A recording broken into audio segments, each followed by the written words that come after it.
자, 이어서 세상의 모든 돈 고민을 여러분과 함께 풀어가는 김경필 머니투렌의 돈줄 상담소 시간인데요. 여러분의 소비, 저축, 투자 관련된 돈에 관한 모든 사연, 모든 고민 올려주십시오. 성공예감 홈페이지 돈줄 상담소 게시판을 이용해 주시면 되고요. 가급적 꼼꼼하게 써주실수록 선정될 확률이 올라갑니다. 그냥 이야기만 풀어가진 않고 선물도 많이 드리죠. 무려 3종 세트, 와이즈 부스터라는 건강기능식품, LED 무드 스탠드, 미니 가습기까지 꼼꼼하게 챙겨드립니다. 자, 김경필 머니트레이너와 함께합니다. 안녕하세요. 네, 반갑습니다. 오늘은 40대 초반 부부입니다. 네. 6살, 8살 남매를 키우고 있고요. 남편분은 회사원, 아내분은 집에서 공부방을 하고 있다고 합니다. 재정 상황부터 한번 좀 볼까요? 우선은 이 부부의 월 수입이 740만 원인데요. 소비는 한 달에 430만 원 정도, 한 300만 원 정도는 저축을 한다고 합니다. 예. 여기까지만 놓고 보면 문제될 건 없죠. 문제될 거 없죠. 굉장히 훌륭하죠. 우리 청취자분들에게 계속 말씀드리는 거지만 우리가 경제활동 시작하는 연령에 맞는 저축률이 있거든요. 저축률. 반드시 해줘야 되는 저축률. 5년 차 미만이다. 내가 경제활동 시작한 지 5년 미만이다. 그러면 절반은 저축을 해야 됩니다. 이 부부 같은 경우는 이제 40대고 아이 둘을 키우니까 아마 5년에서 10년 또는 15년 이내 정도가 될 것 같은데 이때는 한 40% 정도는 저축을 해야 되니까 사실 거꾸로 얘기하면은 60%를 소비가 넘으면 안 된다 이런 이야기거든요. 네. 근데 이제 이걸 보면은 소비 비율이 60% 넘으면 안 되는데 지금 최대 소득이 한 760만 원 정도 돼요. 근데 그 중에서 430만 원을 소비하고 있다고 하니까 57%. 매우 훌륭하다. 이제 다만 이제 말씀드리고 싶은 거는 늘 제가 돈줄 상담소에서 이야기하는 거지만은 소비 추정의 법칙이라는 게 있습니다. 그래서 버는 소득에서 쓰는 것 뺀다고 그게 다 저축은 아니다. 이런 말씀 드린 적 있잖아요. 그러니까 이번 달에 안 쓰는 것 같지만은 결국은 계절 지출로 비정기 지출로 흘러가니까 늘 강조드리는 거지만 강제적으로 정기적 저축을 하지 않는 돈은 다 쓰는 거로 봅니다. 아하. 어디 묶어놓지 않으면. 그렇죠. 근데 이 부분은 실제 확인해 보니까 760만 원 정도 소득 중에서 430 쓴다. 그러면 진짜 300만 원이 저축이 돼야 되는데 실제 보니까 300만 원 저축이 돼요. 그래요? 네, 이거는 뭐 제가 봤을 때는 소비의 부분에 있어서는 전혀 시비를 걸 게 없다. 네, 그래서 그건 굉장히 훌륭한 부분이다라고 보고요. 아마 청취자분들 중에서도 이와 비슷한 소득대와 비슷한 연령대다 그러면 나는 그러면 한 40% 정도는 지금 저축하고 있는지를 한번 확인해 보셔야 됩니다. 일단 중요한 거는요. 이분들의 고민은 이게 아니라는 거. 소비와 저축이 고민이 아니라는 거. 큰 거 뒤에 있습니다. 미리 살짝 예고해드리고요. 일단 아이가 둘인데 6살, 8살이에요. 그런데 학원비가 만만치 않게 나가던데요. 이 학원비 같은 경우에는 뭔가 좀 이것도 통장을 따로 마련해서 관리하는 게 더 좋습니까? 이분이 뭐라고 얘기했냐면 430만 원 소비 중에서 크게 두 가지 축이 있는데 하나는 식비로 91만 원 나가고 교육비로 93만 원 나간다 이렇게 얘기했거든요. 6살, 8살인데. 6살, 8살이면은 초등학교 1학년과 유치원생. 93만 원의 사교육비. 뭐 어떻게 생각하실지 모르겠지만 이분들의 소득이 아주 낮은 편은 아니기 때문에 저는 매우 양호하다고 봅니다. 이 정도 사교육은 다 한다고 보거든요. 그리고 식비도 진짜인지는 모르겠는데 뭐 진짜겠죠 당연히. 4인 가구인데 전체 소득에서 12%밖에 안 돼. 100만 원을 채 안 씁니다. 그러니까 이거는 저는 크게 문제가 없다고 보는데 앞으로가 이제 교육비가 늘어날 거라는 거죠. 그렇죠. 그러니까 이제 8살, 6살이니까 아직까지는 뭔가 우리가 소위 말하는 좀 세게 교육을 시키고 있지는 않으신 것 같아요. 근데 이제 아마 이제 조금 아이가 더 커가게 되면은 둘 다 이제 초등학교를 들어가게 되면은 이제 교육비가 좀 많이 늘어날 텐데 이 늘어나는 교육비 좀 어떻게 좀 대비하는 게 좋을까? 그러게요. 이런 고민들 많이 있으신데 자녀 교육비는 자녀가 없을 때, 그러니까 뭐 아이를 낳기 전 또는 아이가 이제 막 태어나서 유아기에 있을 때부터 미리 저축을 해서 일종의 어떻게 보면 나중에 반드시 들어가야 되는 돈이니까 일종의 기금을 만들어 가지고 대비하는 게 제일 좋죠. 교육기금. 그렇죠. 그런데 옛날에 우리 부모님들이 교육보험 같은 거 한창 들었지 않습니까? 그죠? 요즘은 잊혀진 단어인데 오랜만에 들어. 예, 아마 80년대 이전에 태어나신 분들은 아마 다 기억을 하실 거예요. 옛날에 부모님들이 교육보험을 많이 들었거든요. 근데 그 교육보험이 보험이 아니라 사실은 그 교육 자금을 대비하기 위한 하나의 교육 기금이었어요. 뭐 공제회 같은 거 그렇죠. 네. 그러니까 이렇게 하는 게 가장 현실적으로는 아주 바람직한데 현실은 그렇게 미리 아직 태어나기도 전인 아이거나 아니면 이제 막 태어나서 영아기 유아기인데 얘가 나중에 초등학교 중학교 고등학교 가서 교육비가 많이 들 거니까 얘를 위해서 따로 뭐 저축을 하자. 이게 현실적으로 좀 쉽지는 않거든요. 그래서 가장 많이 하는 방법이 여러분들의 소득 증가분이 있지 않습니까? 여러분이 만약에 지금 회사에 입사를 했다 그러면은 지금보다는 3년 후 5년 후가 소득이 더 높아질 거니까 부모님의 소득 증가분으로 교육비를 감당하는 거예요. 이게 가장 보편적인 방법이에요. 근데 그렇죠. 이제 이걸 청취자분들 들어보시면은 난 자영업자인데 내가 지금 소득이 앞으로 미래에 무조건 올라간다라는 보장이 있을 수도 없고 그다음에 또 내가 직장 생활을 하더라도 나는 월급이 그렇게 많이 안 올라가는데 그러면 어떡하냐. 자, 그러면은 소득이 잘 늘지 않는다 그러면 결국은 하던 저축을 줄여가면서 교육비를 감당을 해야 됩니다. 그러면은 이 얘기를 딱 들으시면 느낌이 어떠세요? 그러니까 나는 소득이 막 늘어나는 걸로 교육비를 감당을 하지 못하니까 저축을 줄여가면서 교육비를 감당해야 되는구나. 네. 자, 그 얘기는 무슨 얘기냐면 저축을 하고 있어야 된다는 거죠. 그렇죠. 저축을 안 하기 시작하면 사회초년생 때부터 저축을 안 하면 이 결국 늘어나는 교육비는 마이너스로 빚더미에 올라설 수밖에 없는. 지금 대한민국이 가계부채가 2025년도 2분기 말 기준으로 1952조라는 보도가 있었는데 이게 역대 최고치입니다. 네. 은행권 신용카드 연체율도 지금 20년 만에 최고치고요. 그러니까 저축을 사회초년생 때부터 해서 이런 어떤 완충 장치가 있어야 나중에 자녀 교육비를 내가 소득이 증가 안 하더라도 저축을 줄여가면서 대비할 수 있는데 처음부터 저축을 안 하면 제가 처음에 이제 뭐 50% 저축해라 40% 저축해라 그럼 다들 놀래시잖아요. 네. 이게 왜 그러느냐. 그렇게 안 한 결과가 지금 나타난 게 가계부채 역대 최고치, 신용카드 연체율 최고치 이런 결과로 나오는 거기 때문에 우리 돈줄 상담소 들으시는 많은 분들을 포함해서 네. 일단 저축을 열심히 해야 된다 이런 말씀을 드리고 싶어요. 기본적으로 먼저 묶어놔라. 맞아요. 그렇지 않으면 소비 추정의 법칙으로 묶어놓지 않은 건 다 그냥 고삐 풀린 돈으로 결국 쓰게 된다라는 생각할 이야기죠. 수밖에 없다라는 네. 거고요. 약간 요것도 좀 비슷한 맥락이긴 한데 사연자를 이제 그 사연을 보내주신 분이 아내분이신데 네. 사람들 만나는 거 좋아하고 주말에 집에만 있으면 몸이 쑤신 ESTJ 성향이라. ESTJ가 몸이 쑤십니까? 저도 ESTJ인데. 그러세요? 네. 근데 저는 별로. 이거는 MBTI랑 전혀 상관없는 건데 갖다 붙이신 것 같아요. 그러니까 자기 소비를 정당화하기 그렇지, 위해서. 그렇지. 예, 그런 것 같아요. 예. 우리 김경필 멘토님은 딱 봐도 ESTJ. 네. 주말마다 이분이 애들 데리고 꼭 나가신대요. 일단 근데 애들 데리고 나가면 돈을 쓰게 되는데 그렇죠. 또 어떻게 합리화를 하셨느냐. 평일에 아낀 돈으로 주말에 쓰는 거다. 이런 소비 습관은 어떻게 보세요? 저는 이분한테 전혀 혼쭐 낼 그 마음이 없어요. 왜냐하면 일단 기본적으로 버는 소득에서 4인 가구로 아이 초등학교 2명을 보내는데 진짜로 300만 원 저축을 하고 57%밖에 안 쓰고 있잖아요. 그러면 일단 그거가 일단 통과가 되면 저는 혼쭐을 안 냅니다. 왜냐하면 이분이 총 소비가 430만 원인데 식비하고 교육비로 한 200만 원 남짓 쓴단 말이에요. 그러면 230 남지 않습니까? 그럼 그 230 중에서 문화 레저의 비용을 쓴다. 아이들 데리고 주말에 나간다. 저는 아이들 데리고 주말에 나가서 뭐 어떤 문화 레저 활동을 하시는지는 자세히 나와 있지 않지만 그것도 나름 교육이라고 생각을 해요. 이 나이 때는 그래도 뭐 그죠? 주말에.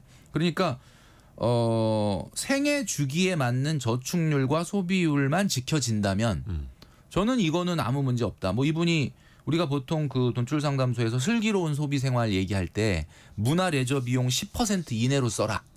이런 이야기를 많이 했는데 물론 10%보다는 조금 더 쓰시긴 하지만 저는 일단 전체적인 소비와 저축률이 딱 맞아 떨어지는 분이기 때문에 이 부분에 대해서는 뭐 정말 혼쭐 낼 게 없다. 다만 이제 우리 청취자분들이 한번 생각해 보실 때 네. 돈을 많이 쓰는 사람과 생각보다 덜 쓰는 사람의 차이는 언제 발생하냐? 평일이 아니라 주말에 차이가 납니다. 여러분 한번 잘 생각해 보세요. 평일에 돈을 많이 쓰시나요? 주말에 많이 쓰시나요? 이대호 기자님 어떠세요? 상대적으로 저는 평일에는 돈 쓸 시간도 없고요. 예, 거의 일만 하니까. 그렇죠. 주말에 쓰겠죠. 그래서 그러니까 아이들 데리고 나가서 뭐 아니면 시켜 먹고 뭐. 성공예감 이대호입니다를 진행하는 것 때문에 지금 돈을 못 쓰고 있는 거예요. 아 여기 묶여 있으니까. 묶여 있으니까. 스튜디오 밖에 못 나가니까. 못 나가니까. 예. 지금 여러분들이 월요일부터 금요일까지 회사를 가지 않습니까? 그러면 회사를 가는 동안 회사에서 돈 쓰긴 좀 어렵잖아, 사실. 그렇죠. 사무실에 있어야 그리고 되니까. 회사에 감사해야 되는 거죠.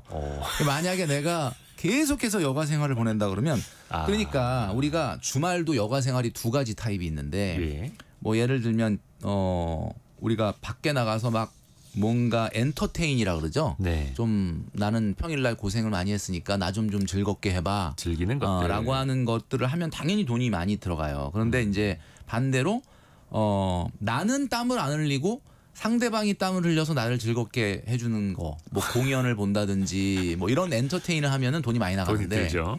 내가 땀을 흘리고 내가 기쁨을 얻는 것들은 생각보다는 돈이 많이 안 나갑니다. 뭐 뛰기를 한다든지, 뭐 자전거를 탄다든지, 산에 올라간다든지, 뭐 배드민턴. 그죠? 도서관에 가고.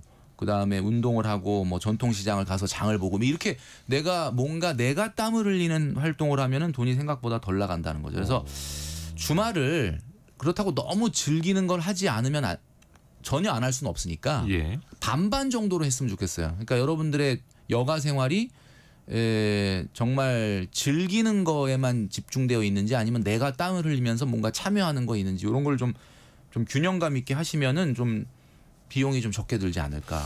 이게 아까 돈도 고삐 풀리지 않게 묶어놔라 말씀해 주셨는데 몸도 묶어놔야겠네요. 김종근님이 성공예감에 묶이고 싶습니다라고 하셨어요. 성공예감하는 약 2시간 동안은 2시간 동안 예, 어디 소비 안 하시고 그렇죠. 예, 묶여 계시면 됩니다. 뭐 성공예감 들으면서 무슨 모바일로 쇼핑은 안 하실 테니까. 그죠? 할 수도 있어요 요즘엔 또. 근데 이분들 보면은 고정비가 한 달에 한 170만 원 든다고 하는데요. 네. 글쎄요, 제가 봤을 때는 눈에 딱 띄는 뭔가 이거 너무 많은데 하는 게 보이질 않거든요. 그러니까 제가 말씀드렸잖아요. 처음에 기본적으로 전체 소득에서 제가 생애 주기에 맞는 적절한 저축과 소비율이 지켜지면은 나머지는 사실 크게 문제가 있을 가능성이 거의 없어요. 왜냐하면 지금 뭐 이분들은 아까도 우리가 예고해드린 대로 네네. 소비의 부분에 있어서는 걱정이 없습니다. 이분들은 그냥 40대의 그 4인 가구로서 760 중에 300만 원 정도 저축을 따박따박 하고 있거든요. 네. 그러니까 요 부분에 대해서는 전혀 혼쭐 날 게 없다. 그러게 관리비 42만 원, 차량 관련 32만 원, 핸드폰 인터넷 5만 5천 원, 뭐 아무 문제 없죠. 보험 26만 원, 가전 렌탈 3만 3천 원. 보험료도 제가 늘 말씀드리는 거지만 적절하지 않습니까? 그러니까 760만 원의 보험료는 뭐 3에서 5%가 적당하다라고 얘기했는데 한 3.5% 정도 딱 적당한 뭐 굉장히 이게 열심히 들으시면서 이거 맞추신 것 같은데 이분들의 진짜 문제는 소비에 있는 게 아니고 지금부터 시작됩니다. 그러니까 지금까지 들으신 분들은 뭐가 뭐 도대체 저렇게 평범한 사연이 다 있어라고 생각하실 텐데 결코 평범하지 않습니다. 일단 부동산으로 넘어가면 이분들이 결과론적으로 3주택자입니다. 그런데 실거주하는 집은 경기도 성남시에 있는데 대구에 있는 미분양 아파트의 분양권을 사신 게 있고 수원에서 또 경매까지 한 채를 낙찰받으셨어요. 일단 지리적으로는 많이 분산돼 있네요. 그러니까 지역에 있는 거는 그냥 대놓고 투자 수요였다는 거죠. 우리가 주택을 1주택까지는 내가 사는 집이고 거주하는 집이고 아이들을 교육시키고 하는 환경이니까 네. 사실은 요구 수익률이 낮아요. 그러니까 뭐 조금 뭐 들어오르더라도 내가 그 주거 환경을 위해서 투자한다. 그래서 1주택까지는 그렇게 요구 수익률이 낮은 어떻게 보면 주택을 안전자산으로 볼 수 있지만 2주택이나 3주택이다라고 하면은 이건 뭐 취득세나 보유세나 또 거래 비용이나 그다음에 이런 것들 때문에 사실은 그때부터는 위험자산이라고 봐야 되거든요. 근데 이게 물론 뭐 지금 말씀 주시면 이제 본인이 거주하시는 집은 위례라고 합니다. 네. 그리고 대구의 미분양 아파트 분양권을 사셨는데 여긴 대구고요. 그다음에 수원의 경매로 낙찰받은 아파트가 있다. 그러니까 뭐 어떤 게 더 전망이 좋다 나쁘다 뭐 팔아라 사라 뭐 이런 이야기를 이게 굉장히 좀 개별적인 이야기 사례이기 때문에 제가 이거를 뭐 자세히 언급해 가지고 일반화하기는 좀 어렵습니다. 네. 그렇지만 투자 결과가 어디가 좋고 어디가 나쁘다라고 이렇게 얘기를 특정 지을 수는 없겠지만 한번 잘 생각해 보세요. 300만 원 이상을 꾸준히 지금 투자나 저축을 하고 계시거든요. 그러면 어때요? 시간이 지나면 목돈이 쌓이겠죠. 그럼 네. 목돈 쌓일 때마다 고민이 생기는 거야, 이분이. 그것다 뭐 할까? 아, 이거 어떡하지? 몇 천만 원 생겼는데 자꾸 이게 이제 생기다 보니까 과거 이 투자는 과거 시대에 어떻게 보면 좀 구시대적인 습관에 머무르고 계세요. 그러니까 지역이 불문하고 집값이 오르던 시대에는 이분처럼 이런 투자하셨던 분들이 부자가 됐죠. 과거에는 그랬는데. 과거에는 그랬죠. 왜냐하면 뭐 지역 불문하고 그냥 무조건 집값이 올랐기 예. 때문에 1주택보다는 2주택, 2주택보다는 3주택 이런 것들이 어떻게 보면은 도움이 됐는데 지금 냉정하게 2025년도에 지금 상황을 놓고 봤을 때는 약간 말 그대로 이거는 마구잡이식 투자다. 그러니까 주택 시장이 전반적으로 다 오르는 시대는 끝났거든요. 예. 그리고 그 미분양 아파트 분양권을 사신 게 23년도. 아파트 경매 낙찰받은 게 24년도. 그러니까 오래되질 않았어요. 오래되질 않았어요. 그리고 이게 내용을 써주신 걸 보면 오랫동안 고민을 하고 뭐 준비를 해서 했다기보다는 그냥 약간 즉흥적. 제가 왜 마구잡이식 투자라고 이렇게 표현을 썼냐면 네. 약간 그냥 그 불안감에 이분들이 이제 저축은 좀 꾸준히 하다 보니까 목돈은 생기고 목돈이 몇천 쌓이고 그러면 야 이거 어떻게 해야 되나? 은행에 넣어놓기는 불안하다. 너무 이자가 안 붙는다 하면서 뭘 해야 될지 이 생각을 하다가 뭔가 투자에 대한 강박이 생기신 것 같아요. 그러다 보니까 너무 오랜 고민 없이 투자를 하게 됐다. 지금 주택시장은 여러분도 아시겠지만은 전반적으로 모든 지역이 다 오르는 시대는 끝났고 네.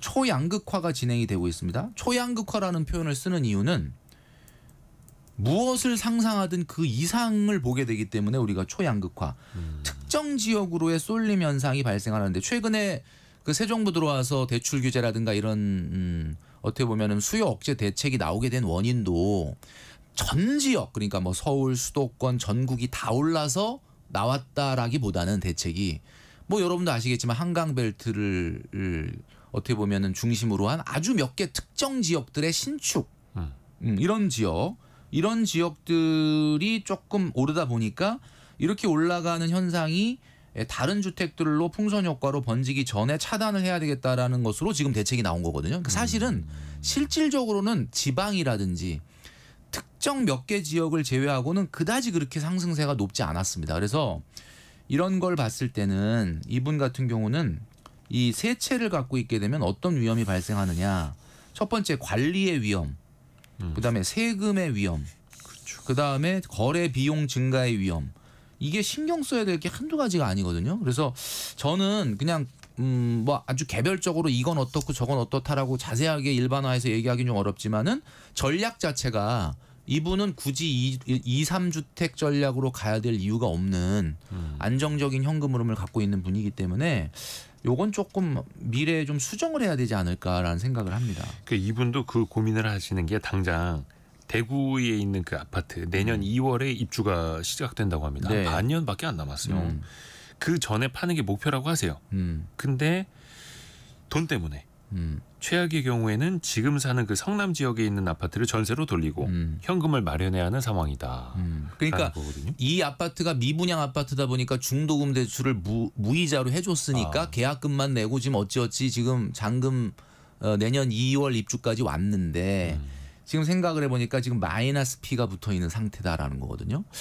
여러분이 아시겠지만은 지금 최근에 대한민국의 미분양 아파트가 물론 살짝 줄긴 했지만은 여전히 6만 호가 넘거든요. 네. 거기에 대구 지역을 제가 찾아보니까 7월 기준 그러니까 2달 전 기준으로 8,977호예요. 그래서 전체 대한민국에 있는 미분양 아파트 중에 15%가 대구입니다. 그러니까 그만큼 사실 대구가 좀 안 좋고 지금 이 아파트의 뭐 정확한 어디다라는 얘기는 없지만은 대구 상황이 아주 안 좋아요. 그러니까 지금 제가 봤을 때는 이 아파트가 지금 마이너스 P가 난다는 거는 결국 이 아파트 가격이라는 것도 미래의 기대감이 반영되어 있는 건데 마이너스 P가 난다는 것은 미래의 기대감이 적다는 얘기 아니겠습니까? 네. 그러니까 수도권의 위례 아파트, 뭐 위례 신도시 모르시는 분들도 많이 있겠지만 이게 이제 성남 위례 신도시인데 최근에 여러분 아시겠지만 그 아파트 시장의 그 트렌드라 그러면 얼죽신이라고 있죠. 신축. 얼어 죽어도 신축이라고. 네. 이 수도권의 위례 신도시라고 하면 대부분 다 신축이거든요. 그리고 이게 서울하고 맞닿아 있기 때문에 제가 봤을 때는 이 지역의 미래 가치는 나쁘지 않다고 봅니다. 물론 지금 최근에 뭐 가격이 뭐 18억 얼마까지 올라갔다가 다시 15억대로 떨어졌다고 써주시긴 했지만 네. 서울 수도권의 신도시에 있는 아파트를 팔고 대구 아파트에 잔금을 치른다. 여러분 어떻게 생각하십니까? 저는 이거는 저는 좀 말이 안 되는 얘기다. 그래서 감히 좀 그렇게 말씀드리고 싶고 마피가 입주 전에 물론 해결될 수도 있겠죠. 신축 효과라는 게 있으니까. 근데 저는 나중을 생각한다 그러면은 마피가 조금 떠안는 한이 있더라도 그 금액이 얼마냐에 따라 좀 달라지긴 하겠지만은 저는 위례 아파트는 팔면 안 된다고 보고요. 대구 아파트를 어떻게 좀 살짝 손해가 나더라도 정리를 하는 게 맞지 않을까. 지금 상황에서는 전 개인적으로는 그렇게 말씀드리고 싶어요. 근데 어찌됐든 간에 이분이 분양권을 사셨던 건데 사실 뭐 분양권을 사는 목적은 두 가지겠죠. 내가 나중에 입주할 때 실거주하기 위해서 혹은 그렇죠. 나중에 분양권을 되파는 프리미엄을 벌려고. 근데 이분의 목적은 그 후자였던 게 명확한 것 같고 그게 지금은 안 되니 마이너스 P라도 팔고는 싶은데 안 팔리는 상황. 이게 참 고민이 크네요. 분양권을 사고 팔아서 시세 차익을 내는 시대는 끝났습니다.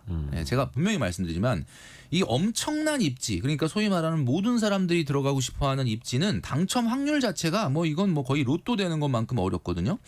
그러니까 분양권을 만약에 그걸 산다고 해도 그런 게 지역은 뭐 대부분 분양권 전매도 되지도 않겠지만 분양권을 산다고 해도 이게 엄청난 프리미엄을 부담을 해야 되기 때문에 지금 이분이 생각했던 방식의 투자는 구시대적인 재테크 방식이다.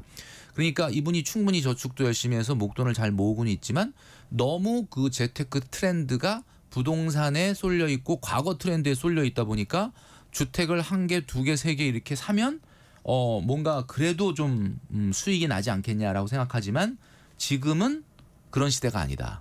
저는 이렇게 말씀드리고 싶습니다.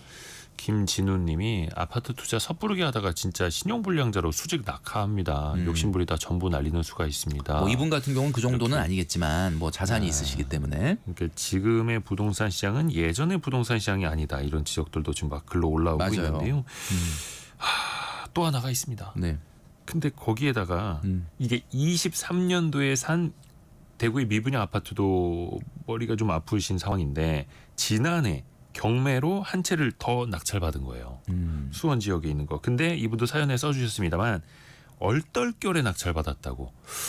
아니, 이게 얼떨결에 낙찰이라는 거 본인이 입찰에 이제 참여하셨다는 그런데 건데 왜 얼떨결이라고 했는지 모르겠지만 오랜 동안 심사숙고하지 않았다라는 이야기인 것 같고 보통은 말이죠. 지금 이분이 뭔가 쫓기듯이 강박적으로 뭔가 부동산에 투자하면 안 될 것 같은 마음으로 좀 급하게 서둘러서 투자한 느낌이 나잖아요. 안 하면 안 될 것 안 같아요. 하면 안 될 것 같고 네. 보통 이런 현상은 어떤 경우에 나타나냐면 저축을 많이 안 하는 분들 예. 그런 분들이 이제 부동산 하기는 자금이 딸리니까 주로 주식이나 코인을 아주 강박적으로 열심히 하시는 분들은 저축을 조금 많이 안 한 분들한테는 그런 투기적 성향이 좀 강해지는 현상이 나타나는데 이분 같은 경우는 뭐 돈도 저축을 어느 정도 열심히 하고 아마 제가 봤을 땐 그래요. 이분 그러니까 이게 아내분인지 배우자 남편분인지 모르겠지만 과거에 우리 부모님 세대나 또는 친척 중에서 뭔가 이 집으로 주택을 하나 둘 셋 이렇게 사 모으면서 굉장히 자산 성장이 빨랐던 사람들의 사례를 봐온 분일 가능성이 높아요. 그러니까 내 주변에 그런 사람들이 있게 그쵸. 되면은 아무래도 나도 좀 그런 상황이 되면 해야 되겠다라는 강박에 사로잡힐 수가 있거든요.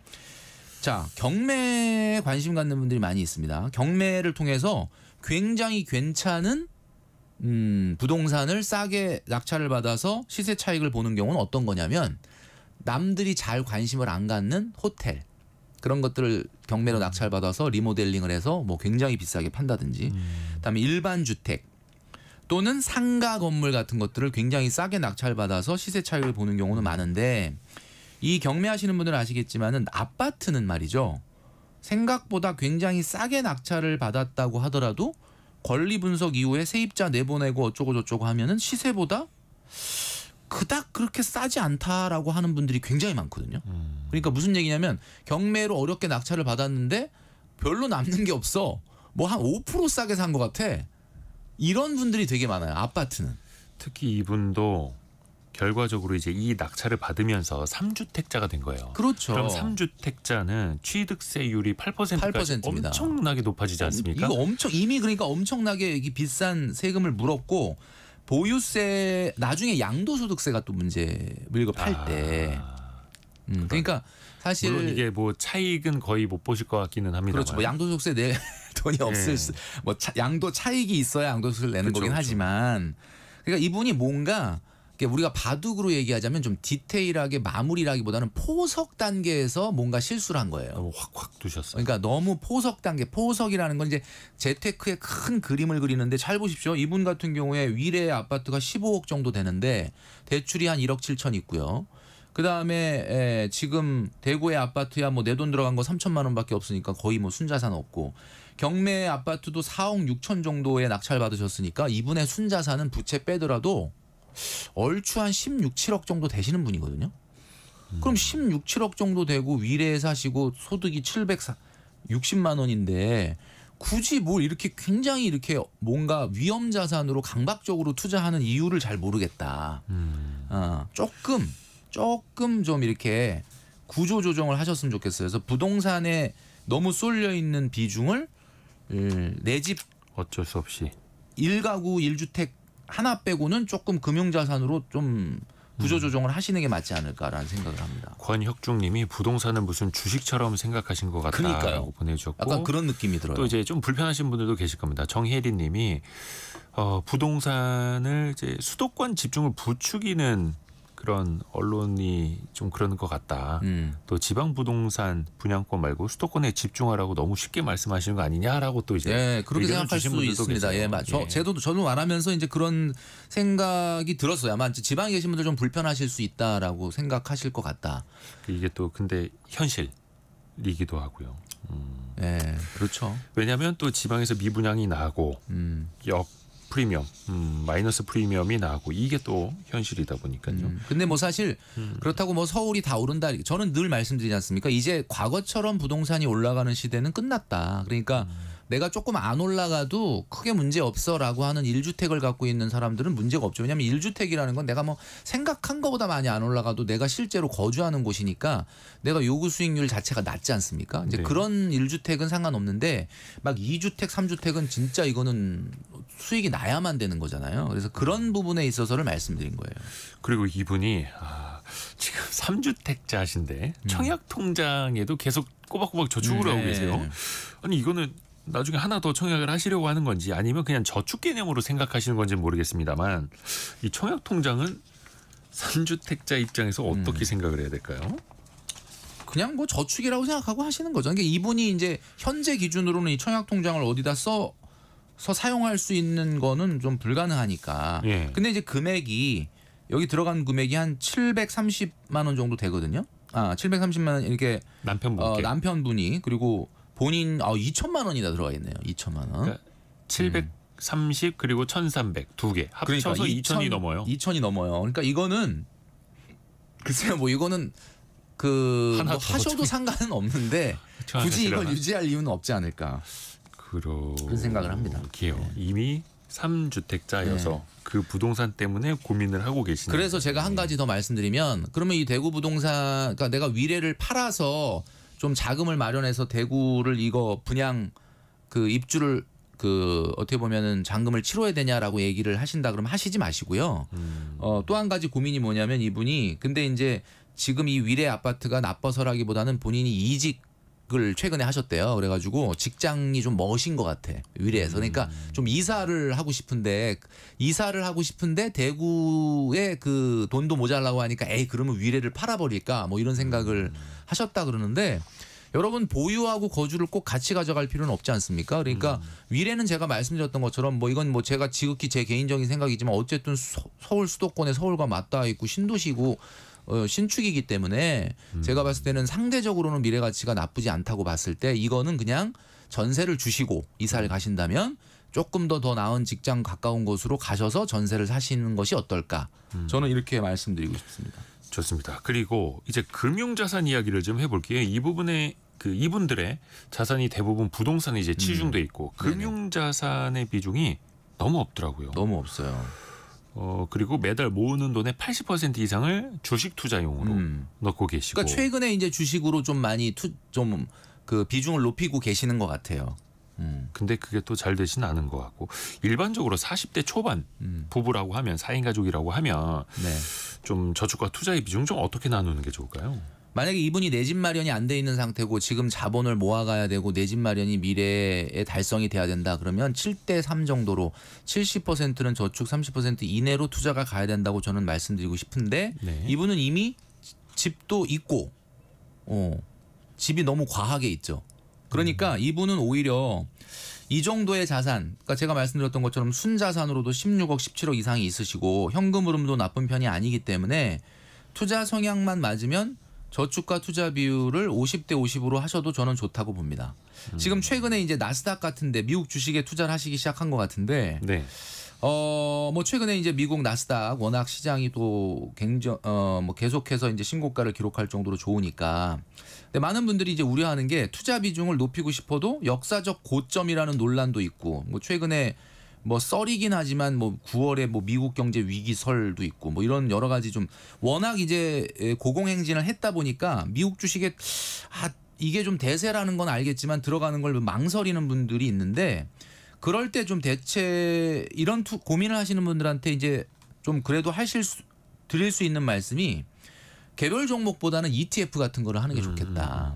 그래서 이제 4가지의 분산 전략이 필요합니다. 네. 4가지의 분산 전략이 뭐냐면 이분한테도 해당이 되는 건데 일단은 3년 이상은 투자하겠다라고 생각을 하시고 해야 돼요. 그렇죠. 왜냐하면 지금 워낙 올라가 있기 때문에 사실 일시적으로는 조정이 있을 수도 있거든요. 네. 근데 3년 정도를 하겠다라고 하시게 되면은 오히려 조정이 저가로 살 수 있는 기회가 되는데 단기적으로 투자하겠다라고 하면은 이게 조정이 오는 거를 피해갈 수가 없습니다. 그래서 일단은 3년 이상 투자를 하면서 시간 분산을 하시고요. 그다음에 두 번째는 적립식으로 하십시오. 적립식. 그러니까 매달 이분이 300만 원 정도 저축을 한다 그러면 100만 원이나 150만 원을 하시는 거죠. 그럼 시점을 분산하는 거고. 그렇죠. 그다음에 이제 ETF 제가 좀 전에 말씀드렸던 것처럼 이 미국의 나스닥이라든지 S&P 500 같은 경우도 ETF 상품들이 다 나와 있기 때문에 ETF로 투자하면은 또 종목을 분산할 수가 있고. 마지막으로 300만 원에 저축을 한다 그러면 300을 다 하지 마시고 150만 원 정도는 일반적인 예적금으로 하시면은 금리형하고도 또 안전자산하고도 분산 투자가 되는 거죠. 그러니까 제가 지금 말씀드린 4가지가 뭐냐면 시간 분산, 시점 분산, 종목 분산, 위험 분산 이렇게 하시게 되면 뭐 크게 문제가 없지 않을까라는 생각을 합니다. 좋습니다. 그리고 이분들이 주식 투자를 하고 있는 금액이 한 1,500만 원 정도. 그 아내분 거랑 그리고 아이들 계좌로 이제 조금씩 넣어주신 것 같아요. 네네. 한 몇백만 원씩. 근데 보니까 본인의 국내 주식은 마이너스 40%. 국내 주식은 마이너스 40%. 해외 주식은 200% 수익 중. 네. 이게 어우, 참 대한민국 그러니까. 금융시장의 현실이어서 많은 분들 아마 공감하고 계실 거고. 제가 지금 좀 전에 말씀드렸던 ETF의 분산 전략 얘기하면서 네. 한 가지 좀 빼뜨린 게 있어서 더 추가로 말씀드리면 아마 유튜브 시청하시는 분들이 화면에 좀 띄워주실 것 같은데 네네. ETF를 이제 시작하시면서 근데 이거를 일반 계좌에서 할 건지 ISA 계좌에서 할 건지 또 고민하시는 분들이 많기 때문에 제가 이 표로 정리를 한 거를 이제 유튜브에서는 올려드릴 건데 그 국내 주식형 ETF하고 국내 상장 해외 ETF의 차이가 있는 게 여러분도 아시겠지만은 국내 주식형 ETF 같은 경우는 ISA 계좌에서 하나 뭐 일반 계좌에서 하나 매매 차익은 비과세입니다. 예. 그런데 중요한 거는 이제 최근에는 이제 분배금 요게 이제 관심이 있으신 분들이 많은데 배당 같은 거죠. 그죠. 배당. 분배금 같은 경우는 일반 계좌에서는 15.4%를 이자소득세처럼 똑같이 뗍니다. 네. 예. 근데 ISA 계좌에 하면은 200만 원까지는 비과세 혜택을 주고요. 200만 원이 넘더라도 저율과세, 그러니까 9.9%를 저율과세로 합니다. 네. 그러니까 ISA 계좌가 좀 이 분배금에서 좀 유리하다라고 볼 수가 있고, 그렇죠. 또 많은 분들이 지금 국내 상장 이 해외 ETF에 많이 투자를 하고 계시는데, 국내 상장 해외 ETF 같은 경우는 시세 차익이 많이 나잖아요. 최근에. 네. 예, 분배금은 어쩔 수 없이 세금을 15% 내야 되지만 국내 상장 해외 ETF 같은 경우는 이 시세 차익에 대해서 200만 원까지 비과세, 그리고 초과 분 같은 경우는 저율과세 9.9%를 내니까 ISA에서. ISA에 우선적으로 담아야 될 것은 여러분이 국내 상장 해외 ETF를 하시게 된다면 ISA에서 하시는 게 좋겠다. 그렇죠. 200만 원까지는 비과세 혜택 받아야죠. 네, 받아야죠. 그 나라에서 주는 세제 혜택은 받아야죠. 그리고 이게 이제 그 해지할 때 손익을 통산합니다. 그러니까 뭐 수익이 막 1,000만 원 났다 그래가지고 그 1,000만 원에 대해서 하는 게 아니라 뭐 마이너스와 수익을 이렇게 통산을 해가지고 계산을 하는 거다. 이런 점을 말씀을 좀 드릴 수 있을 것 같고, 그래서 이분이 지금 현재 최근에 이제 금융자산을 좀 늘리기 시작했는데 주식을 좀 많이 시작을 하신 것 같아요. 그래서 네. 좀 참고로 하시라고 좀 말씀을 드렸습니다. 그리고 남편분의 연금저축펀드 2,100만 원 정도 있네요. 그러니까 40대 초반 부부의 연금저축펀드 2,100만 원. 그리고 사연 주신 그 아내분 같은 경우에는 국민연금 하나 있고요. 이거 갖다가 충분하다고 할 수는 없겠죠. 그러니까 이제 이분의 가장 큰 문제점은 제가 말씀드렸던 것처럼 부동산 개별적으로 뭐가 좋다 나쁘다 이걸 떠나서 기본적인 재테크의 포석에서 부동산의 비중이 너무 높잖아요. 이분 같은 경우는 전체 자산이 16억 17억 중에 금융자산 1억도 안 되거든요. 네. 그럼 그 얘기는 너무 부동산 자산에 편중돼 있다. 이 부분을 해소를 해야 되는 거고, 그 안에서 연금 같은 경우는 이 정도 금액이면 뭐 오히려 연금은 조금 더 하셔도 꾸준히 나쁘지 않지 않을까라는 생각을 합니다. 그렇죠. 연금은 꾸준히 또 같이 늘려나가야 되는 거고, 아내분도 같이 개인연금 또 준비하시면 더 좋은 거죠. 또 소득이 있으시다고 하니까. 맞습니다. 그러게. 그래서 아내분은 지금 공부방을 하고 있는데 한 180만 원 정도 월 현금 흐름이 또 생기고 있으니까 네네. 국민연금은 당연히 의무적으로 나가는 거고, 네. 거기에 따라서 또 이제 미래 대비도 하셔야 되겠고, 그 요즘에 잘 나오는 핀테크 앱 같은 거 보면요, 네. 각종 연금 내 정보를 다 끌어와서 미래에 뭐 60세 이후, 65세 이후에 얼마를 받을 수 있는지까지 계산해서 앱에 나오더라고요. 네. 이런 거 한 번씩 해보시면은 시뮬레이션이 되면서 얼마를 더 준비해야겠다. 그렇죠. 그러니까 이런 이분이 것도 생각했던 게 그거예요. 내가 1주택 말고 2주택으로 거기서 주택에서 임대소득을 받아야지라고 생각을 하고 이제 2주택, 3주택에 투자하셨는데 지금 우리의 시장 상황으로 놓고 봤을 때는 2주택, 3주택이라고 하는 것이 여러 가지 위험에 직면해 있기 때문에 네. 지금 상황에서는 너무 서두르지 마시고요. 차근히 생각하시면서 구조 조정을 좀 해서 부동산에서 금융자산으로 비중을 조금 더 옮기시는 전략을 사용하시는 게 좋겠다라고 좋습니다. 말씀드리고 싶습니다. 5622님이 이 코너 덕분에 제가 조금 더 알뜰해졌어요. 항상 감사드립니다. 이렇게 보내주셨고, 네. 박혜련님은 지난 2일 화요일 김해 강의 오셨을 때 성공예감 라디오 잘 듣고 있다고 사진 찍었던 애청자입니다. 아유, 예, 감사합니다. 고맙습니다. 김경필 머니 트레이너였습니다. 고맙습니다. 네, 감사합니다.